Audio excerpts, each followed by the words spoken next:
Hello everybody, welcome back to another episode of The Casual Criminalist. Today, Hunting a Killer, the murder of Hannah Foster, written by Emma. Thank you so much, Emma. The format of this show, if you're brand new here, well, first of all, a very warm welcome. I read it, Emma writes it, never read it before, we're going to explore this together. I've in fact never heard of Hannah Foster, but I'm about to. Let's jump into it, shall we?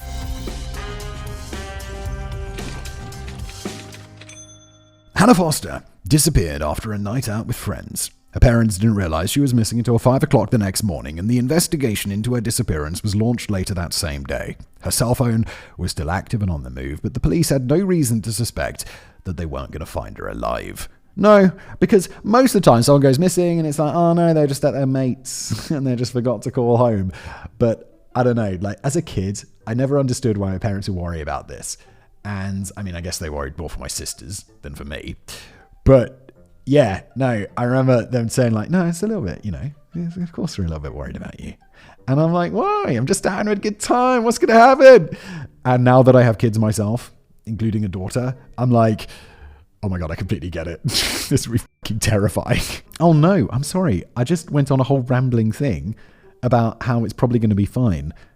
But I read the line wrong. It says the police had reason to suspect that they weren't going to find her alive. Why? Their suspicions were confirmed a day later when they found Hannah's body dumped at the side of the road. When her parents went to the morgue to identify her, they made her a promise. They weren't going to rest until they'd brought her killer to justice. What they didn't know was that their hunt for the killer would take them halfway around the world, where it then came to a dramatic and movie-worthy end. Oh my God, Emma, set up the episode. Jesus. Okay, here we go. Her name was Hannah. Hannah Claire Foster was born on the 31st of August 1985 to Trevor and Hilary Foster, and just 2 years later, she was joined by her baby sister Sarah. They lived in Southampton, a port city in England's south coast, and led a normal, happy life. One of my sisters lives in Southampton, funnily enough.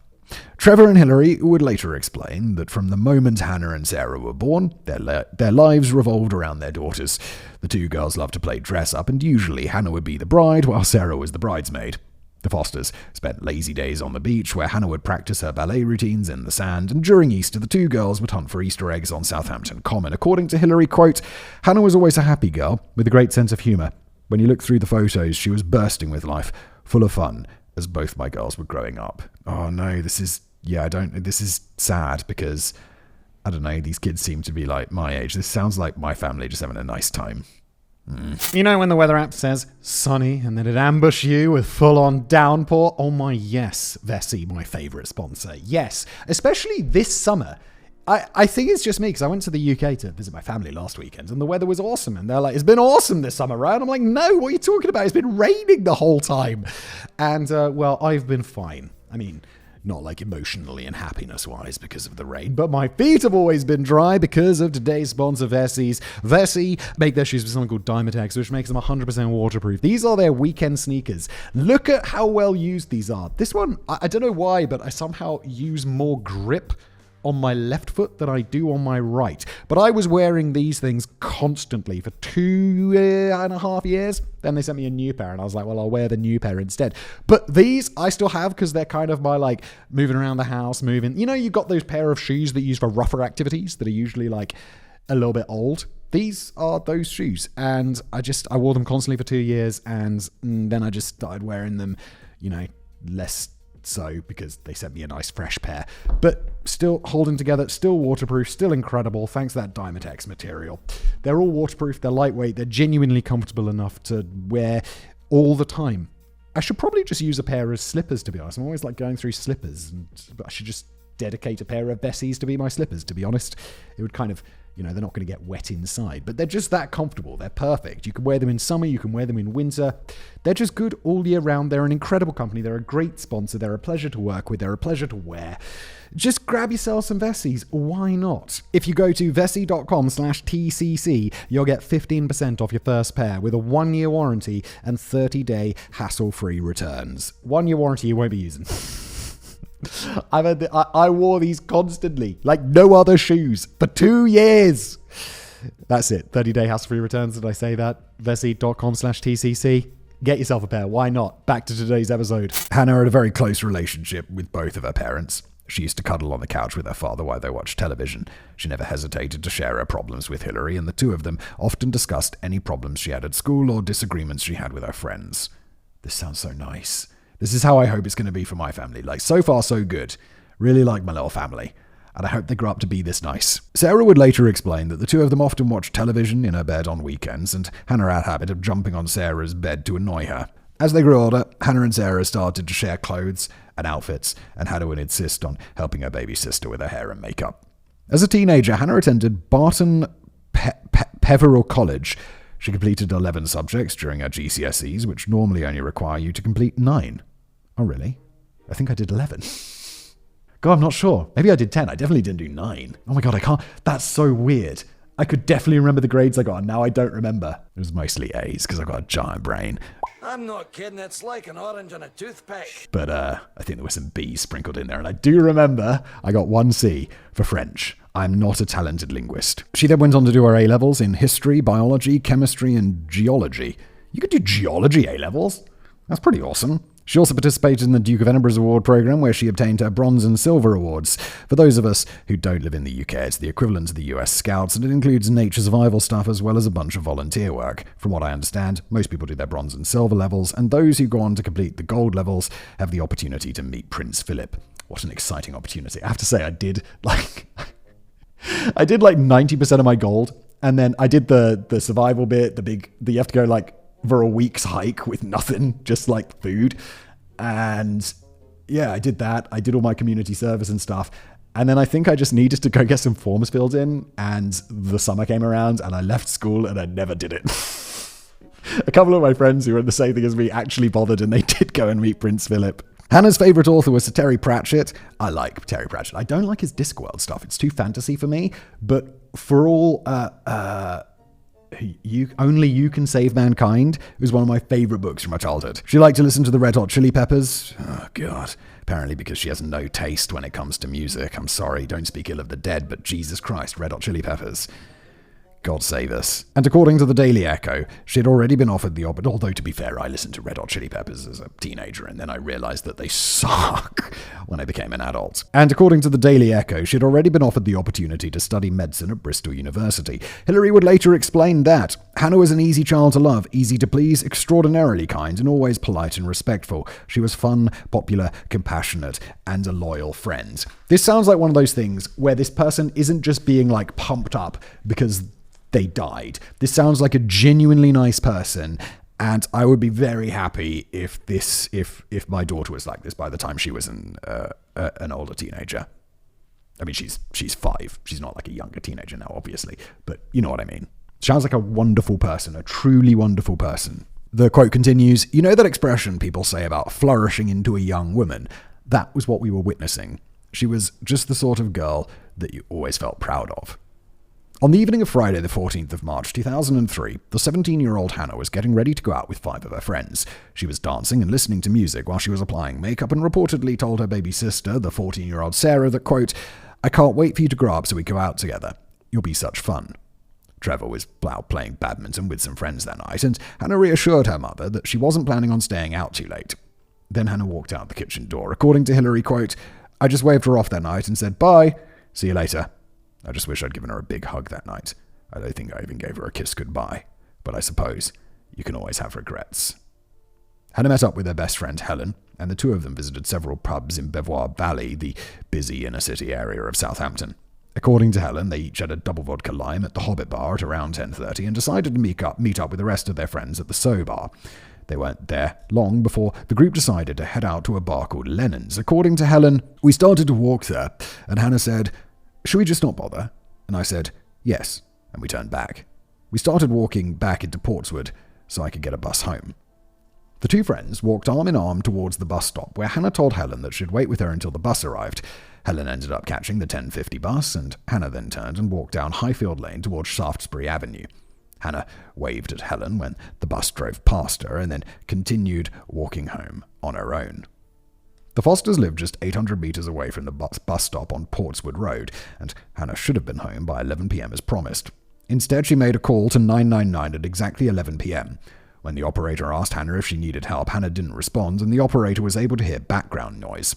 When the operator asked her to tap the phone if she needed help but couldn't speak, Hannah didn't respond.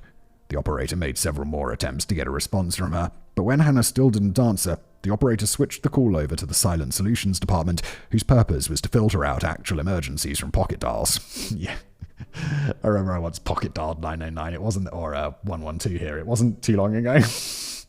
And it was like the thing when on the phones, for some reason, there was this time in the past. I don't know if it's still now. I've definitely turned off the setting where you like tick, tick, tick, tick, tick, tick, and it dials 999. And I think I was in my pocket trying to turn up the volume or down the volume on some music, and I was accidentally pressing the other button at the same time. And I open it up and I'm like, oh God, and it's connected to 112. And I'm like, God, hang up. So I guess I should have been like, oh, I'm really sorry, rather than wasting more of their time. I don't know. I didn't know what to do, so I just hung up. An automated message then asked Hannah to dial 55 if she still needed some assistance, but when Hannah didn't respond after 2 minutes had passed, the call was cut off. I know there's a lot of I don't know what to do. Yeah, it's because most, like 99.999% of the time, it's just going to be a pocket dial. And you can't be like tracing phones and sending out officers to every pocket dial. Shortly after 11 p.m., Hannah's father, Trevor, returned home, but we don't know whether or not he checked to see if Hannah was home yet. Hillary worked as a nurse in the cardiac high dependency unit at the Southampton General Hospital, and she got up at 5:30 the next morning. When she passed Hannah's room, she noticed that the door was still open, Hannah's bed was still made, and the landing lights that she'd left on for Hannah hadn't been turned off. When Hillary checked her phone, she noticed that Hannah hadn't left her a message to let her know she was spending the night at a friend's house. Sarah also didn't know whether or not Hannah had returned home the previous evening, but she was supposed to go to the New Forest to complete some tasks for a Duke of Edinburgh award, so Trevor dropped her off while Hillary left for the hospital. According to Hillary, quote, I went to work and I just remember having this really bad feeling. A mum thing, I guess. I kept trying her phone, but there was no answer. Repeat dialing, but there was nothing. I started frantically phoning her friends. Sarah messaged her mum at 10 a.m. to let her know that Helen had last seen Hannah at around 10:50 the previous night and that she'd been on her way home. Hillary and Trevor were already beyond worried about their daughter, so they decided to report Hannah as missing. As soon as they do that, the police are going to be like, what's her phone number? Right, they'll take that down, and then they'll see that she dialed 999 at that time. And I think that's why in the intro, the police had reason to suspect that something was up. Within an hour, the house was swarming with police and sniffer dogs.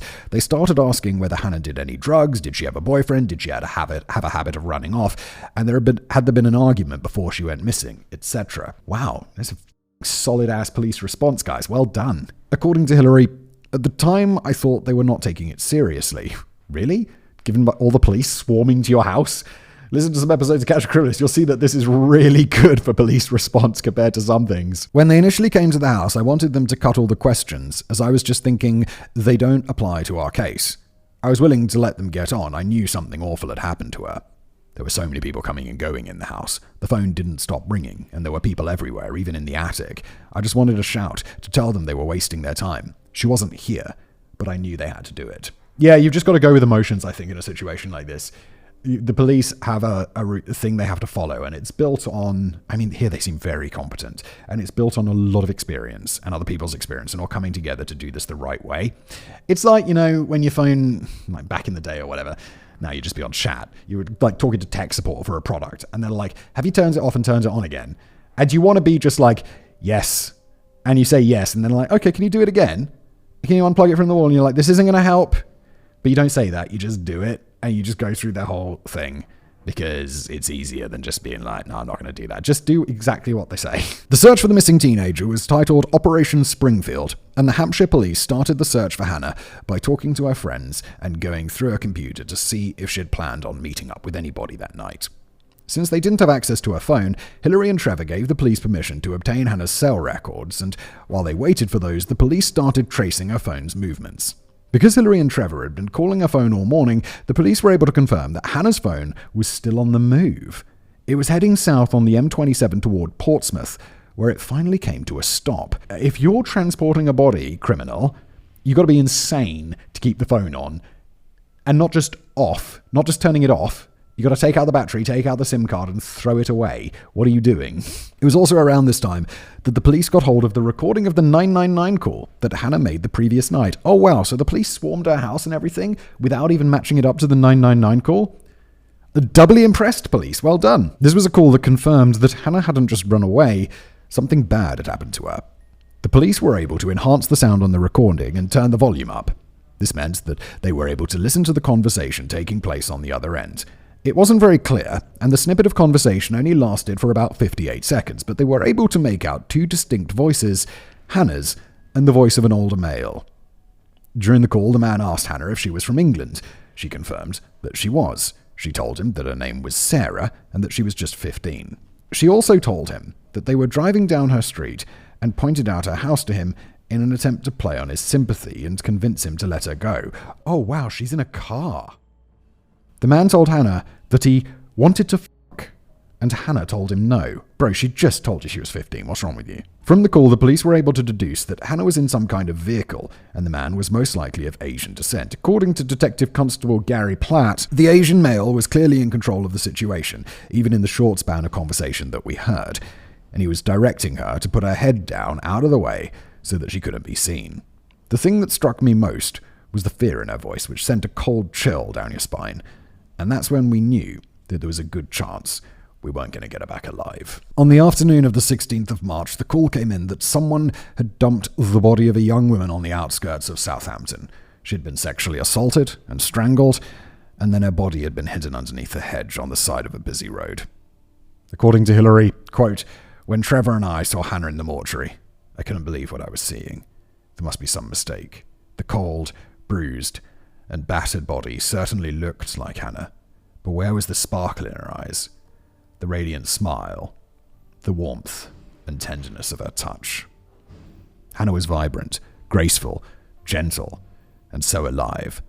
But there was no mistake. This lifeless form was Hannah, our firstborn daughter, dead, age 17. And it was while Trevor and Hillary held Hannah's cold hands that they made her a promise.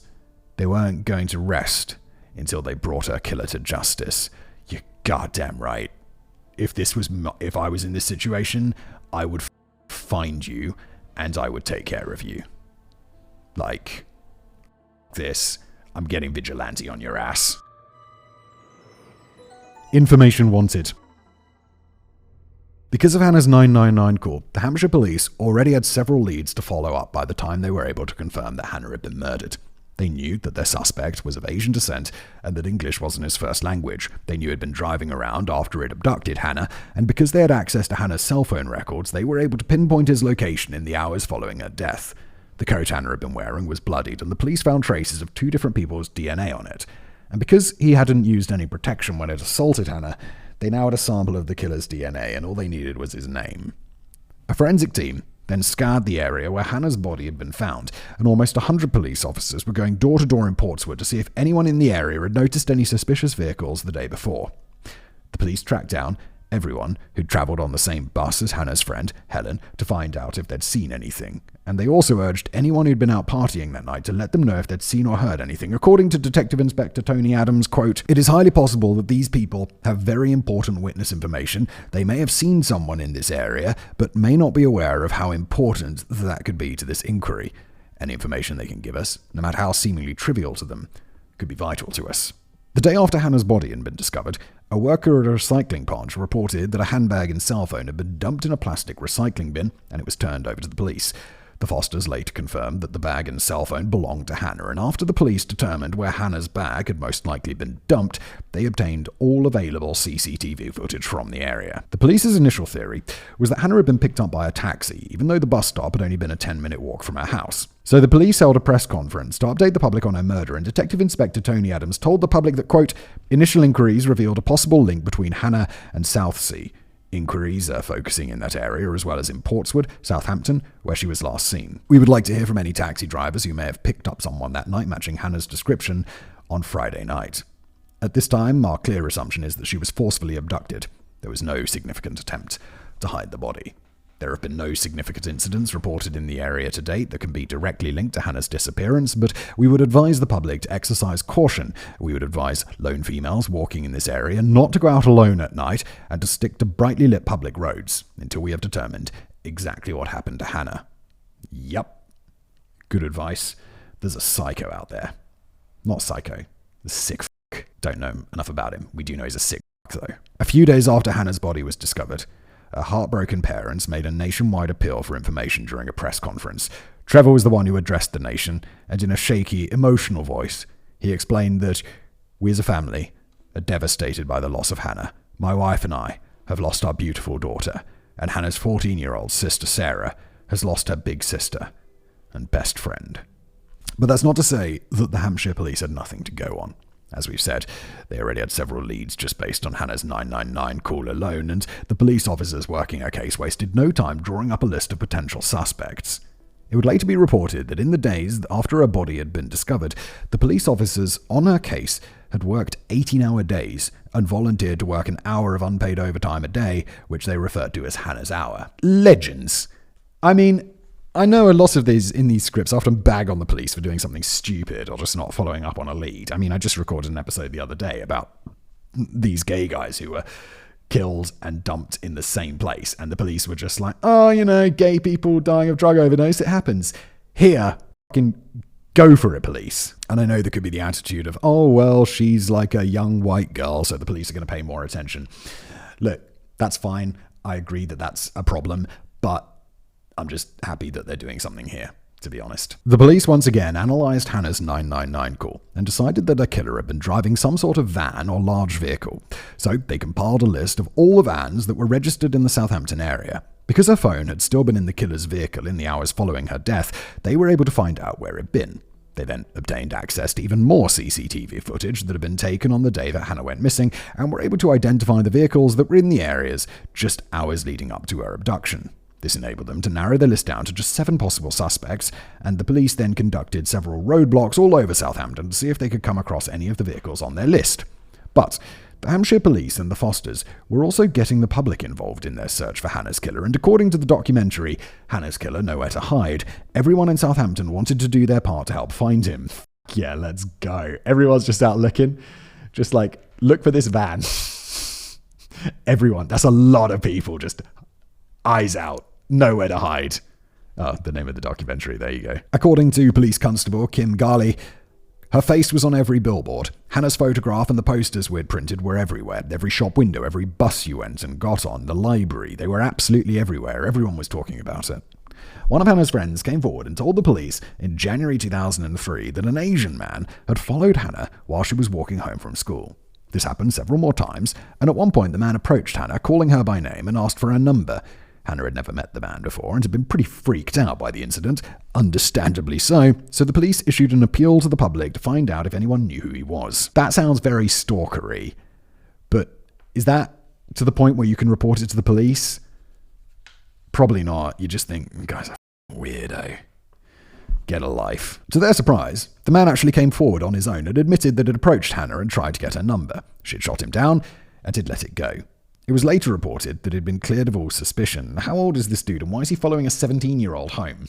That's weird, dude. Stop it. Unless he's another 17-year-old from another school. In which case, it's still a bit weird, but it's not like uncomfortably weird. In the days following Hannah's murder, the BBC received dozens of requests to have her case featured on BBC Crime Watch, and it aired on the 26th of March 2003, just 10 days after her body had been discovered. It included a reconstruction of the night Hannah had died, and a profile of her suspected killer, as well as a timeline of events that explained where her killer had been in the hours following her murder. A man named James Dennis would later tell a journalist named Eleanor Williams that his wife had recorded the episode of Crime Watch for him. When he sat down to watch it a day later, he slowly came to the realization that some of the details in the scenario the police had presented sounded familiar. He owned a company called Hazelwood Foods, and he employed several drivers who delivered ready-made meals to fuel stations in Southampton and Portsmouth. In her article, From Delivery Driver to Prime Suspect, Eleanor Williams explains that, quote, police were looking for someone who would have been in Southampton at 5:30 a.m. GMT on Saturday and in Portsmouth an hour later. Mr. Dennis knew someone who would have made that journey at that exact time. His employee, Maninder Pal Singh Kohli. Kohli's sandwich factory, well, there you go, Asian. Kohli's sandwich factory around from Hazelwood Foods would have taken him to Hedge End and then along the M27 to Portsmouth and Southsea. What's more, Kohli lived just a few minutes' drive from where Hannah had been abducted. James Dennis then called the Hampshire police and told them of his suspicions. The police checked Kohli's name and registration number of the van he drove against their list of suspects and were able to confirm that he had indeed been in the area that morning. Oh, it's closing in on you real quick. We're on page 6. Sloppy-ass crime. They then seized the van that Kohli had been driving that day, that Hannah had disappeared, and in the back of the van, they found even more evidence that Kohli had murdered Hannah. Hannah's blood, traces of semen that matched the ones on Hannah's clothes, and a chrome pole that had Hannah's hair and blood stuck to it. According to Detective Constable Neil Cutting, the evidence was mounting up against him. Dude, I would take this to court right now and be like, this motherfucker. And the jury would be like, yeah, boy, send him down. Can we hang him? Special case, can we hang him? The quote continues, and it was clear he was our man. The forensic evidence, the phone evidence, the CCTV evidence, everywhere that we could possibly look to test for things, Mr. Kohli's name was popping up. And there does come a time when you say, this is beyond coincidence. I just realized something. Didn't we say that this case takes us around the world? Has this guy already fled the country? If so, smart move. You might be a sloppy criminal, but that's about your best shot at this point. Now, we're more than halfway through page 6 of this script, and because there are still 8 pages left to go, it should come as no surprise that there is a lot more to this story. When the Hampshire police showed up at Manadir Pal Singh Kohli's house, arrest warrant in hand, his house was empty. According to Police Constable Kim Ghali, the Kohli family's neighbours told them that Kohli and his family had just packed all of their things and moved out of the house not long after Hannah's body had been discovered. Doesn't seem guilty at all, does it? It's not weird. Fucking criminal bitch. They also told the police that Kohli and his wife didn't have a happy marriage and they would often fight. Kohli was known to be disruptive, a gambler, and a drunk, and the police would later establish that he often frequented bars and hung out with known sex workers. Kohli's in-laws lived not too far away, and when the police went and knocked on their door, they confirmed that Kohli's wife and 2 sons were now living with them. According to Police Constable Kim Ghali, Kohli's wife explained that her husband had rushed to India to see his sick mother. She was gravely ill in the Punjab, and Kohli wanted to go and see her because he was really worried that she was going to pass away before he saw her. She's not sick. He's fled the country. Mrs. Kohli then told Constable Ghali that she and Kohli had been married for 8 years. Her parents had arranged their marriage via a newspaper ad, and the first time she met Kohli was when he arrived in the UK to marry her. When the police told her that her husband had murdered Hannah, Mrs. Kohli insisted that they had the wrong guy. She reportedly told Police Constable Kim Ghali that on the night that Hannah had died, Kohli had come home from the pub with a scratch on his face. He was visibly upset and told his wife that somebody had broken into the van and left the body of a young woman in the back of it. Yeah, no, they left the body of a young woman in the back of there with my sperm. Weird. Fucking bitch-ass criminal. Oh, that is yesterday's coffee. That is not today's coffee. Kohli didn't know what to do with the body, so he brought it back home, and the next morning he got up early and left to go to work. However, she insisted that she hadn't seen the body herself and that she had absolutely nothing to do with it whatsoever. Mrs. Kohli agreed to make an official statement to that fact, and she also allowed the police to take DNA samples from her sons to match up with the DNA found on Hannah's body because, according to Police Constable Kim Ghali, as far as she was concerned, we had the wrong person and we needed to point our investigation somewhere else. Surprise! But the Hampshire police were able to confirm that the DNA found on Hannah's body matched the DNA samples taken from Kohli's sons. They also confirmed that Kohli had indeed travelled to India on the 18th of March. What's more, he'd gone so far as to wear a disguise, and in the CCTV footage from the airport, he can be seen wearing the traditional dastar or turban that Sikh men wear. And 2 weeks after Hannah had disappeared, the police held a press conference to let the public know that they'd identified Hannah's killer, but that had fled to India and was now on the run. What's the extradition policy between India and the UK? I imagine there is one, probably. And, countries have pretty, deep ties. So I would guess there's extradition, but India's really big and there's a lot of people. He could kind of just disappear into the wind. But I imagine just head north and you're going to come across a country fairly sharpish that's not going to have an extradition policy with the UK. And a very light border. Quote, "We are currently liaising with police overseas, Interpol, Immigration Services, international airports, and the Crown Prosecution Service in order to progress this matter swiftly, locate the man, and return him to the UK.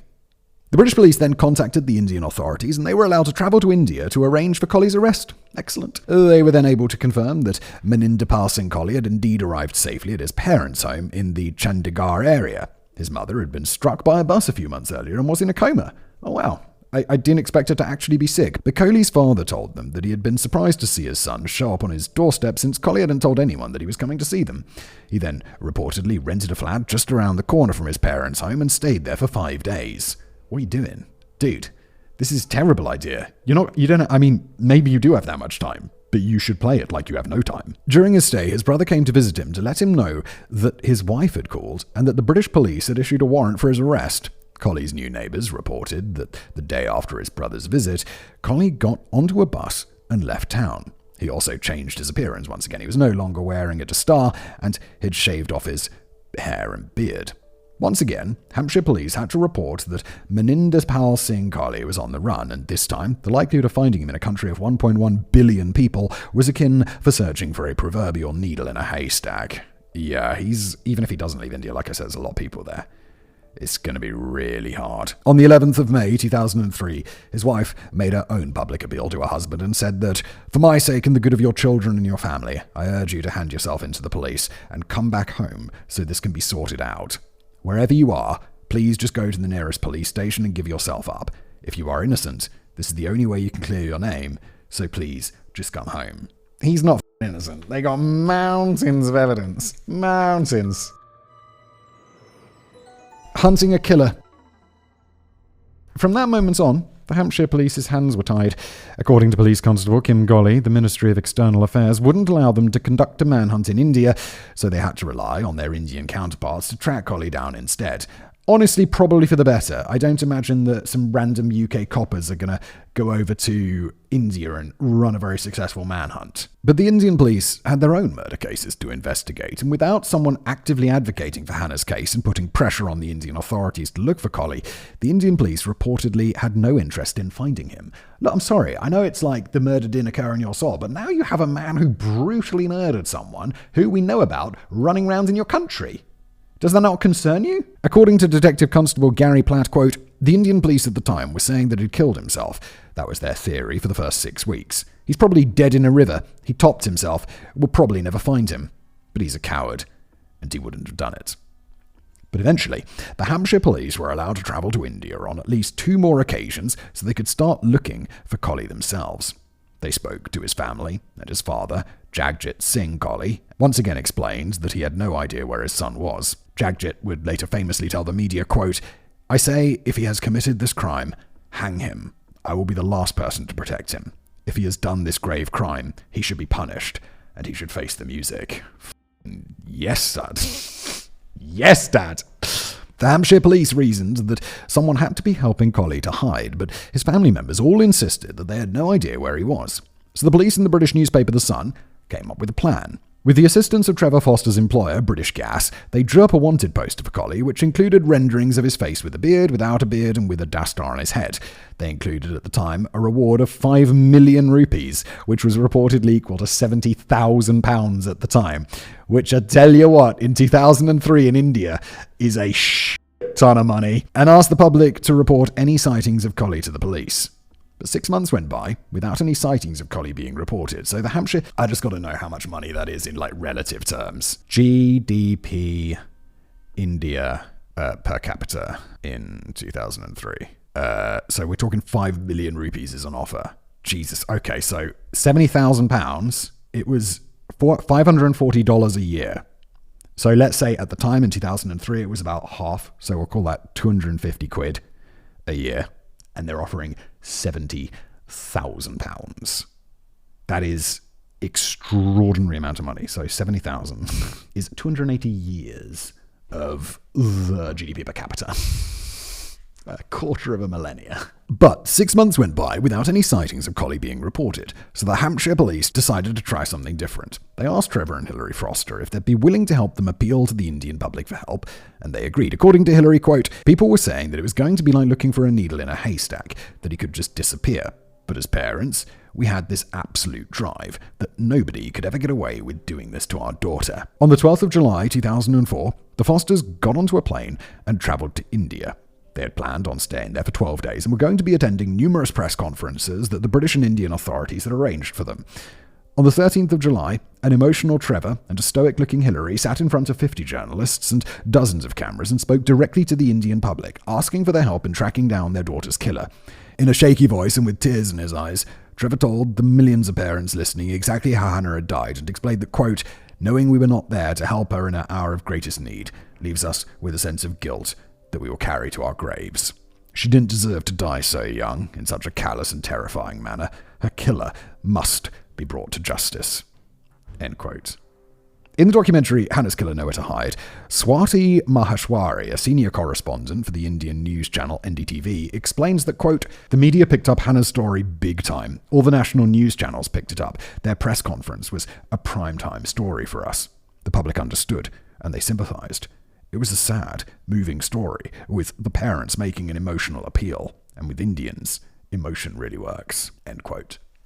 Within hours of their initial appeal, the news had spread throughout India, and Kohli's face was shown on televisions, in bars and restaurants and shops in even the most remote villages. With the assistance of Trevor's employer, British Gas, the Fosters and British authorities have been able to set up a call centre that would be responsible for handling any tips that came in on the hotline, and within just a few hours, at least 4 people reported that they'd recently been in contact with Manadir Pal Singh Kohli, but it told them that his name was Mike Dennis. Right. I feel like that would stand out a little bit in India. Jason Lepcha was one of the first people to call the hotline, and he told them that a few months earlier he'd met Mike when he got into his taxi at a bus stop in Darjeeling in West Bengal. Kohli had told him that he was from the UK, that he had a family there and worked as a delivery driver, and that he was on holiday in India. The two became friends, and Kohli regularly asked Jason to drive him around since he was the only taxi driver who could speak English.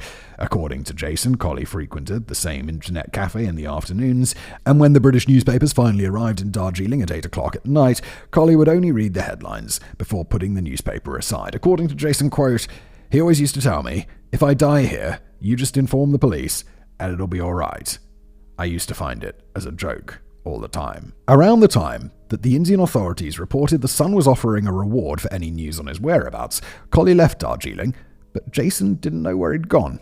Then a man called Roshan Gurung called in to let the police know that a man who matched Kohli's description had recently moved to a small town on the Nepalese border called Kalimpong. He went by the name Mike Dennis and was working for the Red Cross. He claimed to be a member of the World Health Organization, make up your mind, and was now spending his days administering vaccines to the townsfolk who all knew him as Dr. Mike. What's more, Dr. Mike had recently gotten married to a woman named Bharati. And on the 15th of July 2004, a man named Anthony Pradhan called the hotline. He was friends with Kohli's new wife and told the police that he'd attended Kohli and Bharati's wedding just a month earlier. He confirmed the claims that Kohli had been working at the local Red Cross station, which is where he'd met Bharati. But Pradhan then warned the police that Kohli and Bharati were on the run, and this time they were on a bus headed for the nearest border crossing into Nepal, which didn't have an extradition treaty with the UK. There we go. It took your time, mate, didn't you? The West Bengal police rushed to Bharati's family home, and her parents told them that Kohli had told Bharati that he was being framed by the British police. She had believed him, and now the two of them were on their way to see a family member who lived just 20 minutes from the border. This led to another mad dash by the West Bengal police, but when they got there, they were told that Kohli and his wife were already at the bus station. The clock was ticking, so the West Bengal chief of police called an off-duty officer who lived near the bus station and gave him a simple offer. Look for a bald man wearing a red t-shirt and travelling with a woman. With minutes to spare, the police officer spotted them, and when he confronted the man and asked if his name was Manadir Pal Singh Kohli, the man denied it. He produced an ID that said his name was Rohan Mehta, but the officer still arrested him and took him to the Bharati police station. Excellent. Good call. That evening, just 2 days after the Fosters had arrived in India, the West Bengal police announced that Manadir Pal Singh Kohli, the man who'd sexually assaulted and murdered 17-year-old Hannah Foster and had been able to evade capture for 16 months, had been arrested. Dude, you're on the run for 16 months, and you stayed in India, which has an extradition policy. You fucking stupid? What's wrong with you? Trevor and Hillary were in the middle of a press conference when they heard the news, and the media were able to capture their absolute joy at finding out that Kohli had been found. The journalists then all cheered and celebrated with them, and once everyone had calmed down, Trevor told the media that we owe an enormous debt of gratitude to the Indian people. Not only have they come forward to facilitate the arrest, but they have taken Hillary and I to their hearts in the short time that we've been here. Kohli appeared before a magistrate the next day, pled guilty, and went on to be charged for Hannah's murder and evading capture. According to his new wife Bharati, hearing him admit to murdering Hannah in court broke her heart. Now, after his confession, I feel cheated.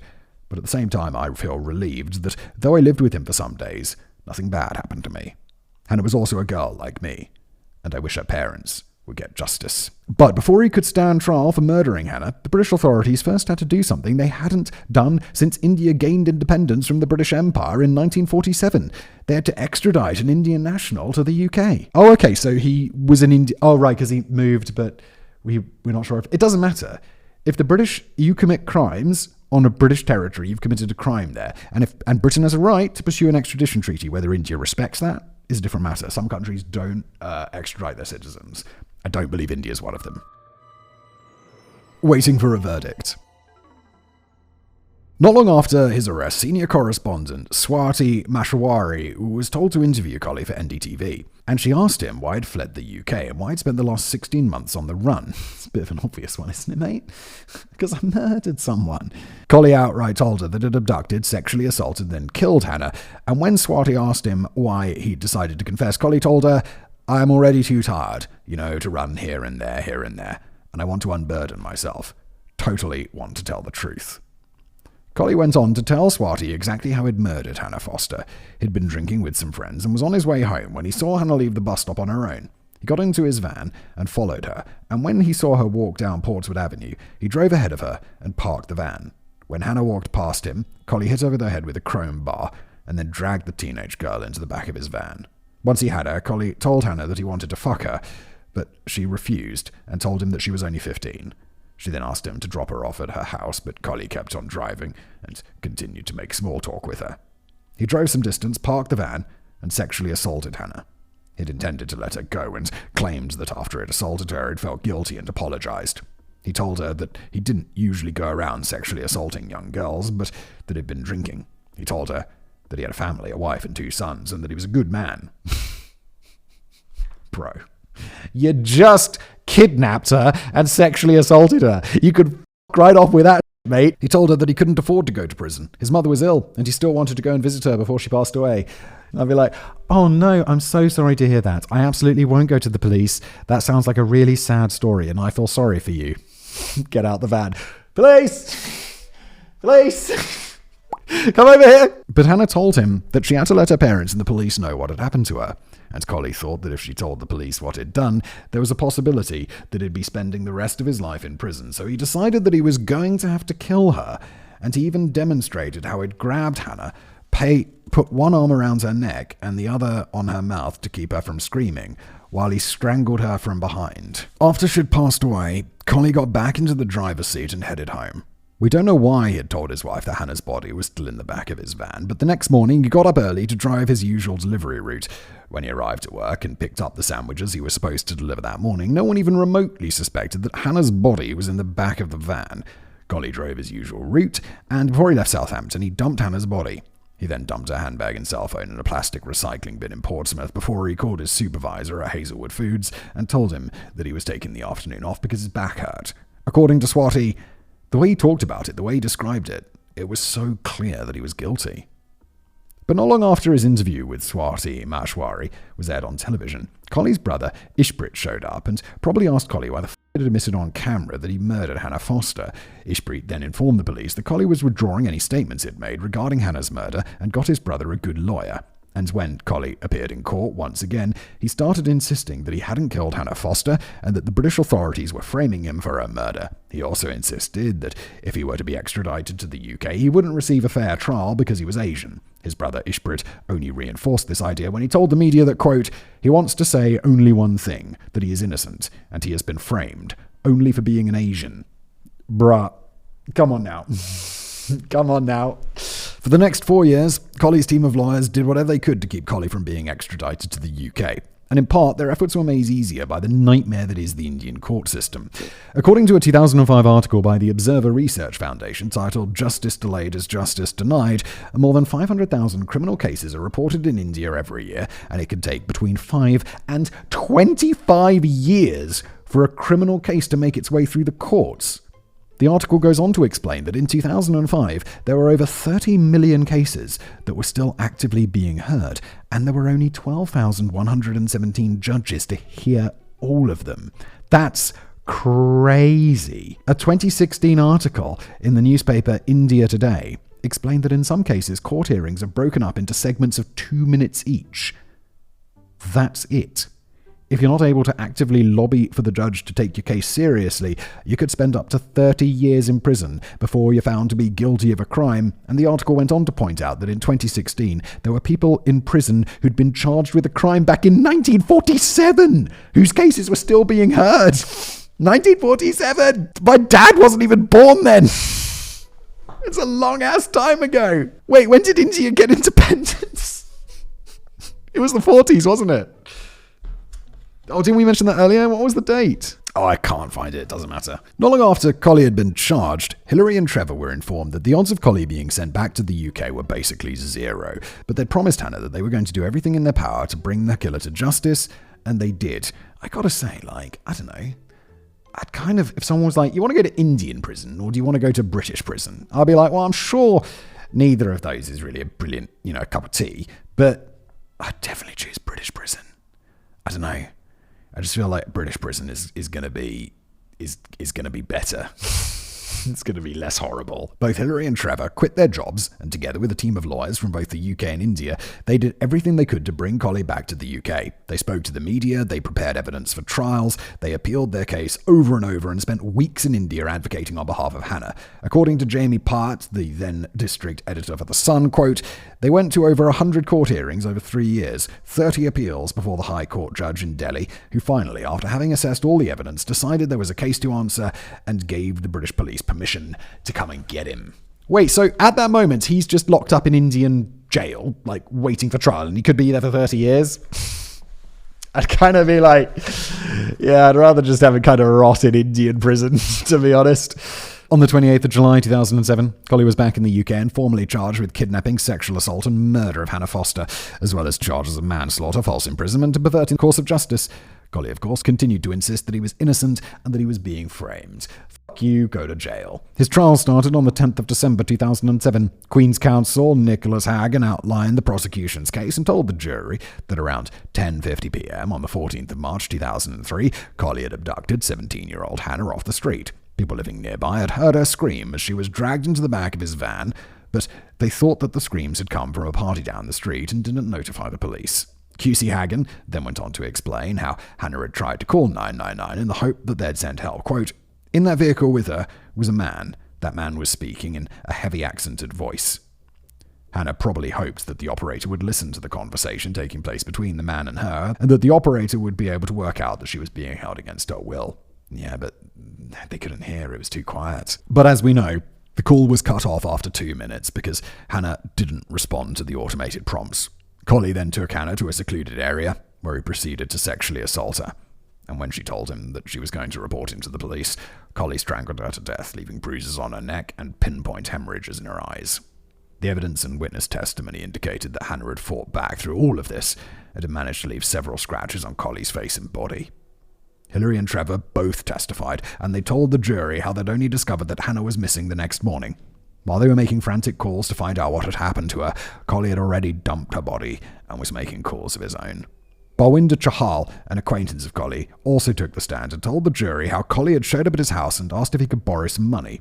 Kohli told him that his mother had been in an accident and that he needed to go to India to see her. Kohli already owed Mr. Chahal an amount of £360, so he refused to give Kohli more money, but he did ask Kohli how he'd gotten the scratch near his left eye. Kohli claimed that his in-laws had arranged to have him beaten up, and when Mr. Chahal told him to report the attack to the police, Kohli waved him off. Kohli then approached his father-in-law and asked him for a loan, and when his father-in-law agreed to lend him the money, Kohli called Mr. Chahal back and let him know that he no longer needed his help. Well, he wasn't going to give you the help, mate. 2 days later, Kohli was on a plane to India. We already know how the police were able to link Kohli to Hannah's abduction and murder, but Kohli kept on insisting that he was innocent. Through his lawyer, Kohli told the court that on the night of the 14th of March 2003, he'd been out drinking with friends. He was on his way home when a group of 3 men attacked him, and they blindfolded him, drove him to a second location, and then forced him to have sex with a young woman. That's it. That's the events. That's it. Yeah, well done, lawyer. Brilliant work there. Desperate or what? He then went on to explain that the 3 men had been hired by a colleague of his Kohli owed his supervisor £16,000, so of course it made total sense that his supervisor would then arrange to have him framed for murder. Yes. Why? That's not going to help. He doesn't care. He just wants the money. After all, convicted criminals are well known for being able to pay off their debts quicker than you can say bullshit. The jury also saw right through this version of events, and after deliberating for 5 hours, they came back and declared that Mahinda Parsing Kohli was guilty of murdering Hannah Foster. Mr. Justice Keith then sentenced Kohli to a life term and told him that, quote, "It took a long time for you to be brought to justice, but the law caught up with you in the end. The jury saw through your lies, and you stand there exposed as a heartless and contemptible man who abducted and sexually assaulted an attractive 17-year-old girl, and then callously and quite premeditatedly took her life so that she would not be able to point the finger of guilt at you." Hannah, in memoriam. The day after Kohli was arrested, Hilary Foster's victim impact statement was read out in court. In it, she described what it had been like to raise Hannah, and that their lives revolved around their 2 daughters. Then Hannah was taken from them, and they had to learn to move on without her. In closing, she said that Hannah was an easy child to love, eager to please, extraordinarily kind, and always polite and respectful. We cherish every moment we spent with her. We have so many happy memories. I can see her now, running along the beach with Sarah, stopping to practice her ballet exercises, so slight and graceful, hardly leaving a footprint in the sand. I miss her quiet ways, snuggled up with a book in the garden, or cuddling up with her father on the settee to sneak some warmth. Hannah, your short life enriched the lives of so many people. You'll never be forgotten. Loved forever, my darling little girl. May now rest in peace. All of the coverage of Hannah's case explained that night that Hannah died. The world lost an intelligent, kind, and compassionate young woman who would have made an excellent doctor and who had the potential to make her little corner of the world a better place. But in a way, her death had a far bigger impact than anyone could have imagined. A year after Kohli's arrest, the Hampshire police reached out to everyone who'd called the hotline to report Kohli's whereabouts. According to kalimpong.info, the 5 million rupee reward had to be split 8 ways. One of the recipients was Jason Lepcher, the taxi driver whom Kohli had befriended, and he used the reward money to establish the Hannah Memorial Academy. According to their website, the school was established to provide free education to children aged 3 to 12 who live in one of the poorest communities in Darjeeling. Their parents work on the local tea plantation, and back in 2008, it was reported that they only earned approximately $1 a day. They can't read or write, and the Hannah Memorial Academy is now providing their children with the opportunity to live better lives. Hannah's photo is a place of honor in the school, and every child who attends the school knows her story and about her dream of becoming a doctor. When Hilary and Trevor Foster heard about the academy, Hilary told the Daily Echo that, quote, "The whole concept of the school is really loved. I know that it is something Hannah would have approved of. She would love to think something good has come out of this." With the help of the Hannah Memorial Academy Charitable Trust, a UK-based charity, Jason and the school's board have so far enabled over 600 students to finish school. In a video to the trustees from December 2023, Jason and the school's faculty reported that they'd produced their first doctor and explained that it was a particularly proud moment for them. I want to end this script with a quote from a book called Going Postal by Sir Terry Pratchett, Hannah's favourite author, which, in my opinion, summarises the impact that Hannah's legacy continues to make in the world. Do you know that a man is not dead while his name is still spoken? Thank you for watching.